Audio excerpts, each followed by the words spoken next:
Waalaikumsalam warahmatullahi. Perkenalkan, nama saya Filza Aprilia dan rekan saya bernama saya Yuni Putri Nabila.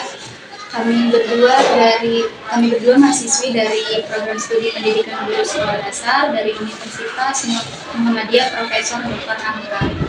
Tujuan kami datang ke sini untuk melakukan wawancara mengenai tugas akhir kami pada mata kuliah administrasi dan supervisi pendidikan. Ibu, mohon maaf selanjutnya Ibu bisa memperkenalkan diri terlebih dahulu untuk nama dan jabatannya. Saya Nurul Huriyah, Kepala SDN Susukan 07 Pagi.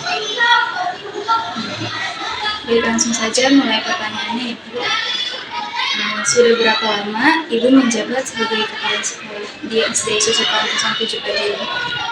Saya di Susukan 07 Pagi ini insya Allah sudah menginjak tahun ke-6.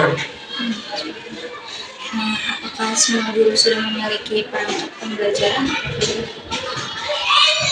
Semua guru di SD Susukan 07 Pagi insya Allah sudah memiliki perangkat pembelajaran. Dalam proses supervisi akademik, tidak terlepas dari proses pembelajaran yang didukung oleh RPP atau modul ajar atau silabus. Nah, bagaimana keterlibatan Ibu dalam memantau penyusunan silabus yang dilakukan oleh guru? Apakah sebelum penyusunan silabus diadakan rapat? Ya, perlu Ibu ketahui bahwa kami SD Susukan 07 Pagi menggunakan kurikulum Merdeka. Oleh karena itu untuk perangkat pembelajarannya salah satunya adalah modul ajar. Untuk modul ajar sendiri itu kami sudah melakukan kegiatannya selama 3 tahun. Ya, jadi kami sekolah penggerak angkatan pertama, maka untuk pembuatan modul ajar setiap guru itu sudah selama 3 tahun. Dan untuk kegiatan perangkat ajar ini ya sebelum dilakukan oleh Bapak Ibu guru, kita melakukan rapat kerja yang dilakukan di sekolah ya. Nanti ketika mereka mendapatkan kelas yang sudah mereka terima di tahun ajaran selanjutnya, maka mereka memiliki kewajiban untuk membuat perangkat ajar sesuai dengan kelas yang mereka terima. Ibu melakukan supervisi berapa kali dalam sebulan? Biasanya hal apa saja yang Ibu cek atau nilai dari guru kelas? Kalau supervisi, kalau misalnya itu ada 2 macam. Ada yang secara terjadwal dan tidak terjadwal. Kalau untuk terjadwal, itu dalam 1 semester minimal satu kali. Minimal 1 semester dalam 1 kali. Ya, jadi kalau misalnya 1 tahun bisa 2 kali. Itu ya. Tetapi itu terjadwal. Yang tidak terjadwal itu bisa seminggu 3 kali, setiap hari datang ke kelas. Kayak contohnya tadi nih, hari ini saya ke kelas 2. Ya kan? Ada nggak di jadwal? Nggak ada. Nanti saya ke atas lagi nih, ke lantai berikutnya. Terjadwal, tidak terjadwal itu yang tidak terjadwal bahkan bisa berulang kali dalam 1 minggu. Bisa sampai tiap hari saya datang. Itu yang tidak terjadwal. Nah, kalau yang terjadwal itu biasanya kita sudah nanti nih di bulan Oktober yang berhubungan dengan pengelolaan kinerja. Apa persiapan Ibu ketika ingin melakukan supervisi kepada guru? Persiapannya pertama adalah rapat dulu. Jadi ketika akan melakukan supervisi terjadwal, kami ya para guru dan kepala sekolah melakukan rapat beserta para teknik, menyampaikan bahwa nanti ada hari-hari tertentu yang akan didatangi oleh dan disupervisi oleh kepala sekolah. Jadi mereka mempersiapkan diri lebih detail lagi ya. Jadi pertama itu rapat dulu, usaha rapat, kemudian pembagian jadwal. Sesudah pembagian jadwal kita memberikan instrumen apa yang akan kita nilai gitu. Jadi kita terbuka.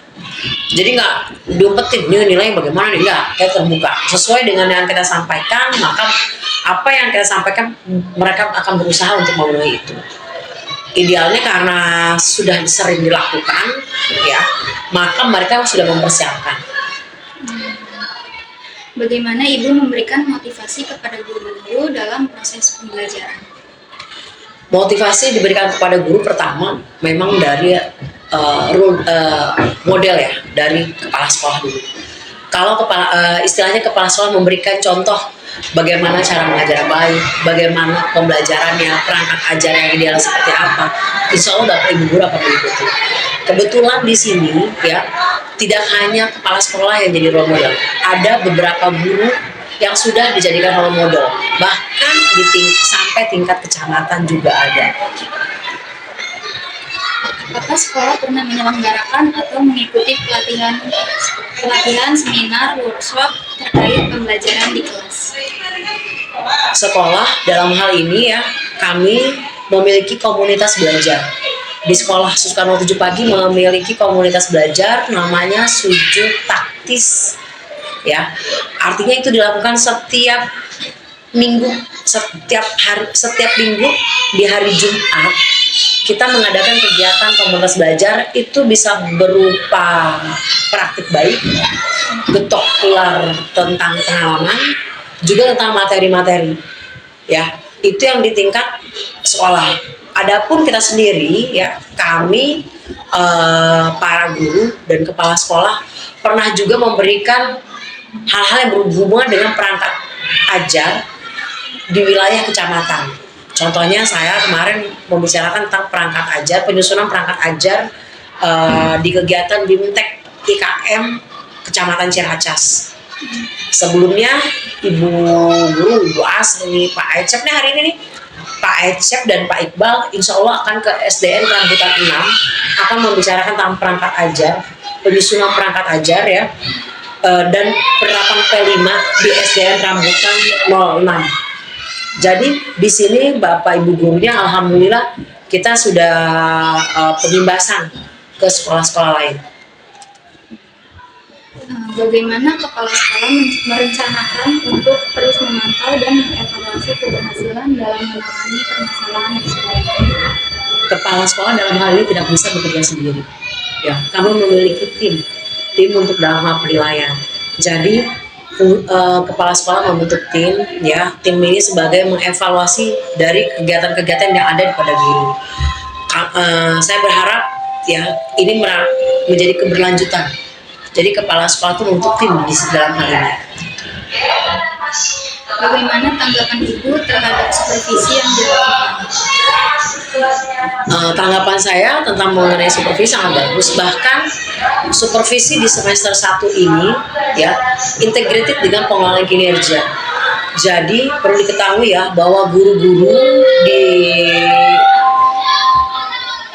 di Nusantara yang memiliki Guru Belajar ID memiliki kewajiban ya, memiliki akun Belajar ID yang isinya tentang pengelolaan kinerja. Nah, pengelolaan kinerja dalam hal ini tentang supervisi itu kita masukkan ke dalam pengelolaan kinerja. Jadi integratif. Jadi ketika Bapak Ibu gurunya mengajar, yang mensupervisi bukan hanya kepala sekolah. Jadi kepala sekolah bersama guru yang lain mensupervisi guru tersebut. Jadi sama-sama saling melihat, nanti kita checklist lalu kita berikan kepada guru tersebut, nanti kita upload di pengelolaan kinerja. Jadi di semester 1 itu kemarin seperti itu. Semester 2 ya. Karena kan kalau pengelolaan kinerja penilaian itu tahun berjalan 2024 maka 2024. Apakah bisa dilaksanakan bagaimana pelaksanaan supervisi terhadap guru? Bagaimana? Pelaksanaannya itu seperti apa? Pelaksanaannya pertama ya, selain mereka sudah menerima jadwal ya, mereka sudah jadwal, kemudian kita menerima apa? Kita datang ke kelas, kita melihat perangkatnya, kita melihat proses kegiatan pembelajarannya. Iya. Jadi bukan hanya proses itu ada medianya kah, ada LKPD-nya kah? Gitu. Biasanya yang dipersiapkan itu oleh Bapak Ibu guru itu dari kegiatan supervisi apa aja media pembelajarannya? Ya tergantung. Kalau mereka misalnya media pembelajarannya berupa karton ya hanya karton, mungkin berupa gambar, tergantung kan kita nggak bisa kan ini sama semua, tergantung kreativitas guru. Terima kasih Ibu, selanjutnya dilanjutkan. oleh teman saya. Ya, selanjutnya Ibu, bagaimana menurut Ibu cara terbaik untuk melakukan supervisi agar mendukung pengembangan profesional guru? Cara terbaik adalah kita memahami dulu instrumen yang pada supervisi tersebut. Jadi kita tahu untuk item-itemnya itu apa aja. Dan mereka yang diterima, yang dipahami oleh kepala sekolah dan dipahami oleh guru itu sama. Jadi satu pemahaman. Jangan sampai pemahaman kepala sekolah ini begini, guru ini begini ya. Jadi akhirnya tidak sama. Oleh karena itu pertama tuh diskusi dulu ini maksudnya apa. Selanjutnya, permasalahan-permasalahan apa saja yang muncul dalam sekolah yang menyebabkan terhambatnya proses pembelajaran dan bagaimana cara Ibu menangani permasalahan tersebut? Permasalahan-permasalahan di sekolah sampai saat ini ya, alhamdulillah bisa diatasi dengan baik. Caranya yang pertama adalah komunikasi antara guru dan kepala sekolah, antara kepala sekolah dan warga sekolah, dalam hal ini dengan orang tua, kemudian antara orang tua dan guru juga ada komunikasi, karena pada dasarnya masalah itu bisa diselesaikan dengan komunikasi. Ya, jadi kuncinya komunikasinya. Komunikasi. Selanjutnya, faktor-faktor apa aja yang menghambat terlaksananya program-program Ibu? Kalau terhambat, alhamdulillah ya, kita bisa menjalani ini. Mungkin terhambat itu di bidang karena kita kan sekolah negeri ini kan pengelolaannya kan keuangannya kan dari pemerintah, ya nggak? Sedangkan pemerintah sendiri turunnya dana itu di akhir terbulan gitu loh. Jadi itu sebenarnya menghambatkan ya. Tetapi kita bisa mensiasati dengan berbagai cara. Itu aja sih. Jadi jangan sampai gara-gara biaya kita jadi berhenti kegiatan. Jangan sampai, jangan ada alasan. Kita tetap jalan walaupun hambatan itu ada, tapi kita bisa lewati dengan berbagai cara ya Bu. Iya. Selanjutnya, faktor-faktor apa saja yang mendukung terlaksananya program?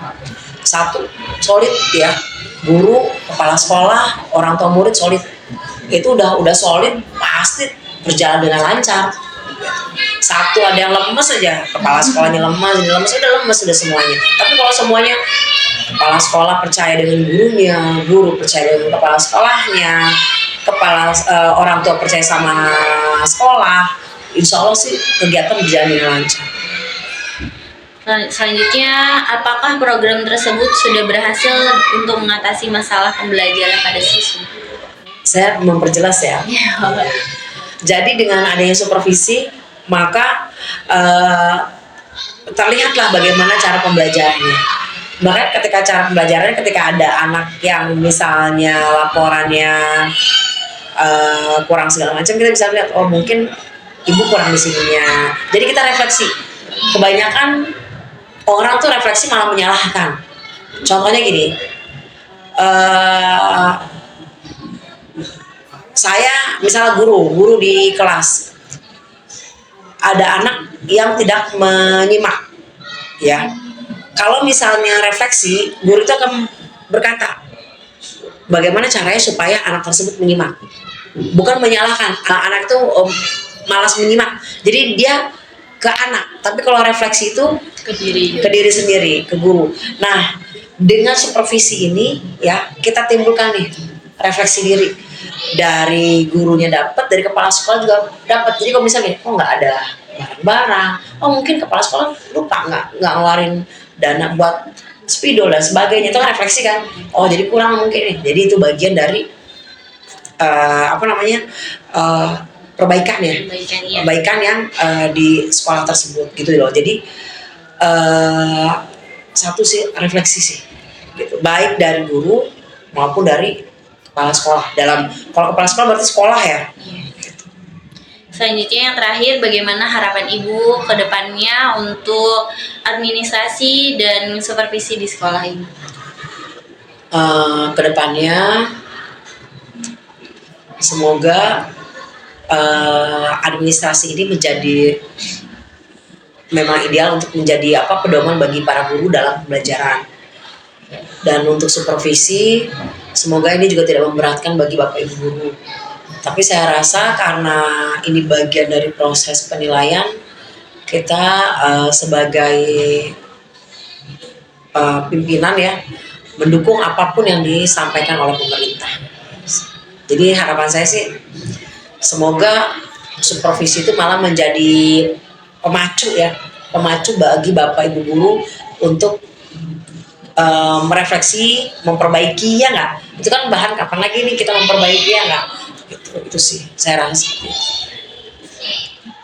Baik Ibu, terima kasih sudah meluangkan waktunya untuk kami untuk diwawancarain. Kurang lebihnya dari kami, mohon maaf. Kami tutup teman-teman wawancara ini. Assalamualaikum warahmatullahi wabarakatuh. Waalaikumsalam warahmatullahi wabarakatuh. Sebelumnya, perkenalkan saya Maida Zawidumukti dari mahasiswa UJUMKA. Di sini saya ingin mewawancarai Bapak mengenai supervisi pendidikan di sekolah ini. Sebelumnya Bapak bisa perkenalkan diri terlebih dahulu. Baik, terima kasih. Perkenalkan saya Ecep Heri Nurfatoni. Kebetulan di sini mengajar pendidikan agama Islam dan budi pekerti kelas 1, 2, dan 4. Dan untuk supervisi boleh tanyakan apa supervisi guru atau kepala sekolah. Saya mulai pertanyaan pertama. Menurut Bapak bagaimana Bapak melihat peran administrasi sekolah dalam mendukung tugas Bapak sebagai guru? Iya, untuk administrasi sekolah sangatlah mendukung karena itu adalah garis haluan kami. Untuk dasar kami bergerak itu dari administrasi tersebut. Sebuah perusahaan atau sebuah sekolah tanpanya ada administrasi yang baik mungkin kurang baik. Jadi sangatlah penting ya administrasi itu. Kalau dari segi supervisi dari sekolah ini bagaimana? Nah itu kalau supervisi dilakukan berkala oleh kepala sekolah kepada kami. Begitu pula untuk supervisi kepala sekolah ada dilakukan oleh pengawas. Jadi memang sudah ada waktunya dan memang tertata dengan rapi dan pasti dilaksanakan. Dalam setahun bisa berapa kali supervisi? Setiap minimal 1 semester sekali itu sudah ada satu supervisi. Itu. Kalau sekolah dalam menangani siswa yang kebutuhan khusus Nah bagaimana? itu karena kan kalau berkebutuhan khusus itu memang kalau di awal misalkan sekarang kayak tahun ajaran baru untuk mengetahui bahwa anak tersebut berkebutuhan khusus itu nanti akan ada dihadirkan untuk menguji kemampuan anak tersebut. Jadi kita punya data bahwa IQ-nya anak itu sekian, ada datanya dan memang melalui pengecekan yang sangat oleh orang yang memang di bidangnya. Jadi kita tahu bahwa anak tersebut berkebutuhan khusus.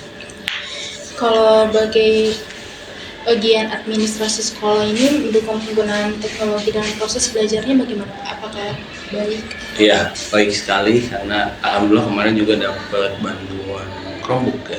Berarti kan teknologinya juga didukung, sarana juga didukung, WiFi sampai lantai 4 ada. Jadi sangatlah lengkap. Dari segi administrasi pun semua tertata dengan baik, apalagi sekarang aset juga kan di scan barcode per kelas dan isinya apa aja. Jadi administrasi sudah tertata dengan baik. Terus bagaimana sekolah membantu Bapak dalam menyediakan bahan ajar dan sumber daya pendidikan? Nah, itu sangatlah mendukung. Jadi dari segi buku sekarang misalkan peralihan antara kelas 1 naik kelas 2 otomatis pendataan data buku yang tidak ada, data buku yang belum kebagian, langsung kita koordinasi dengan kepala sekolah, kebagian aset, kalau seandainya ada kekurangan langsung dibelanjakan. Jadi dari segi fasilitas selalu didukung dan dari sumber pembelajaran kami kadang ada dipilih beberapa guru untuk mengikuti pelatihan dan konfirmasi dengan kerjasama dengan OHAMKA juga sering, malah kemarin terakhir ada peningkatan numerasi dan literasi juga kami koordinasi dengan dosen dari OHAMKA. Nanti ada kerjasama ya Pak ya? Ada Kuat. untuk jadi dari segi administrasi sumber daya sangat didukung oleh sekolah. Lalu ini pertanyaan terakhir Bapak. Oke. Bagaimana kolaborasi antara guru dan staf dalam administrasi untuk meningkatkan kinerja sekolah? Wah, kalau kolaborasi sudah sangat nyata dan memang rutin dilaksanakan. Komunitas belajar sudah ada di sekolah kami dan rutin setiap Jumat melaksanakan komunitas belajar. Diskusi baik itu kayak sekarang, tahun ajaran baru, ngitung HBE, administrasinya kita susun dengan baik dari mulai modul ajar. Kalau ada permasalahan di kelasnya kita sharing terbuka, jadi kalau ada kasus langsung dipecahkan bersama. Jadi misalkan dalam 1 minggu ada apa, langsung dikomunikasikan bareng-bareng. Jadi kalau dari kata tadi kolaborasinya seperti apa sudah sangat baik dan insya Allah menularkan ke sekolah sekolah lain. Baik, terima kasih Bapak Oke, sama-sama. atas jawabannya. Iya, mudah-mudahan puas. Cut. Assalamualaikum warahmatullahi wabarakatuh. Sebelumnya, perkenalkan nama saya Anissa Nurul Fikriah. Di sini saya akan mewawancarai Ibu Asri. Ibu Asri selaku guru kelas 6A.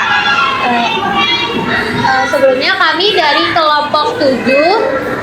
Video ini bertujuan untuk memenuhi tugas akhir dari administrasi dan supervisi pendidikan. Ibu, sebelumnya saya izin bertanya beberapa pertanyaan ya Ibu. Bagaimana Ibu melihat peran administrasi sekolah dalam mendukung tugas Ibu sebagai guru? Ya, kalau saya lihat dari peran administrasi di sekolah untuk tugas saya ya sebagai guru, tentunya administrasi itu adalah suatu pelengkap ya untuk memenuhi kebutuhan kita sejauh mana kita menyiapkan kegiatan pembelajarannya itu dirancang secara maksimal atau tidak. Karena kalau kita sendiri ini tidak punya administrasi atau pegangan, kita pasti nggak tahu kan arahnya nanti kemana. Nah, oleh karena itu dengan adanya administrasi itu sangat berguna sekali ya, karena dengan adanya administrasi itu sendiri kita jadi mengetahui sebagaimana persiapan kita untuk kedepannya buat mengajar. Sebelumnya di sini ada anak yang berkelebihan khusus nggak Ibu?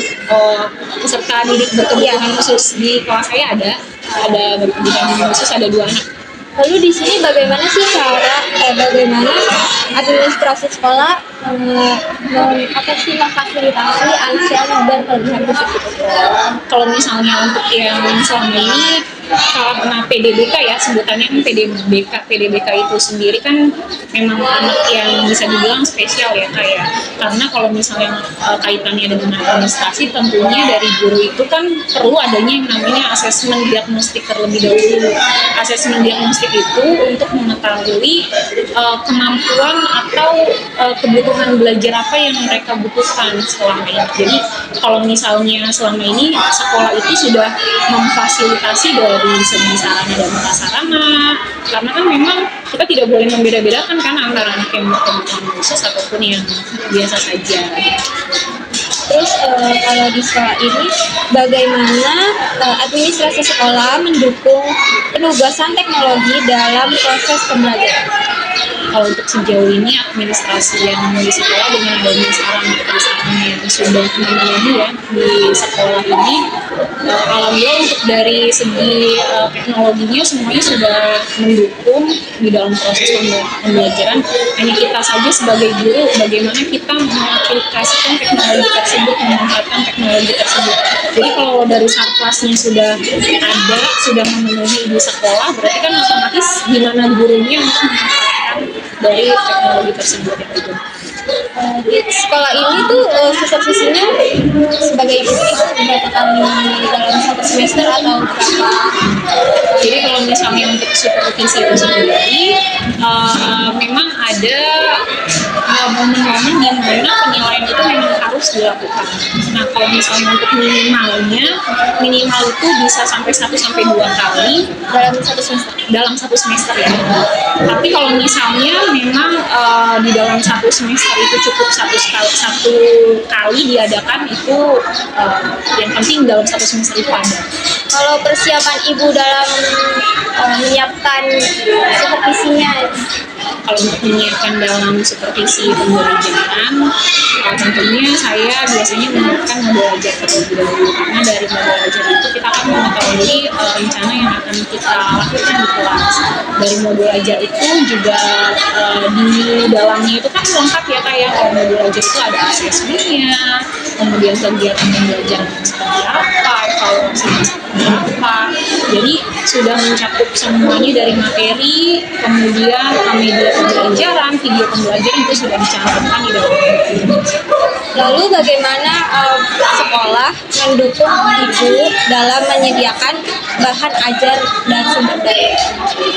Sejauh ini sekolah selalu mendukung apa yang guru-guru di sini lakukan ya Kak, apalagi kalau terkait mengenai supervisi dan sebagainya, itu pasti sekolah itu udah otomatis yang mengenai sumber belajar itu kan bisa dari kita sendiri kan yang menyiapkan gitu.